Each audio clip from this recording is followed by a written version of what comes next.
Jaja Santiago pinuri ng kanyang translator. Coach Taka sinabing mas mahusay si Ivy kaysa sa asawang si Jaja. Pero wag yan nagkaviyad sa kalimutang mag-subscribe, click the notification bell para update ka dito sa ating channel. Evident naman ang husay na pinapakita ng Pinay Pride Jaja Santiago sa kanyang halos ika-6 na taon sa Japan V-League, leading her new team JT Marvelous sa makasaysayang undefeated run over 10 games in the season. Pero bago siya napunta sa JT, kilala din muna si Jaja sa Ageo Medics. Ilang recognitions din ang nakuha niya sa koponan, even finishing podium sa kanyang halos 5 seasons with the Medics. Kasama ng mga podium finishes niya ang ilang best player and MVP of the game way back sa Ageo. At sa tuwing siya ay pinapangaralang match MVP, kapansin-pansin na tila may resident translator doon si Jaja na nagta-translate ng kanyang English answers to Japanese para sa mga live audience. Ang nasabing translator saksi sa development at napakagandang attitude ni Jaja. Siya si Junko, isang Japanese and Tokyo-based communications and marketing professional na nagsilbing translator ni Jaja from year 2018 to 2020 sa Ageo Medics. Kahit magkawalay na ang kanilang landas, ngayon nanatili pa rin ang kanilang koneksyon through social media. Pero believe si Junko sa work ethic ni Jaja nang nakatrabaho niya sa Ageo. She's a real hard worker. I have been watching her every day and she was never lazy on practices. Now, she's making a big impact in V-League and I am so proud of her.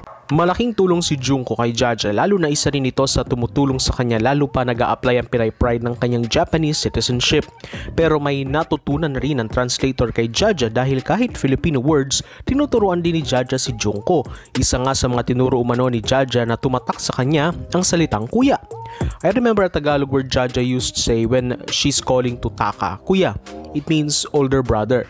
I miss her and I would like to see her again. We kept our connection. We message each other from time to time. Higit pa sa husay sa court ang pinapakita ni Jaja dahil siya ay successful di lamang sa kanyang achievements pero sa kagandahang loob at attitude niya na pinapakita sa kanyang mga kasamahan. That is why she's our Pinay Pride.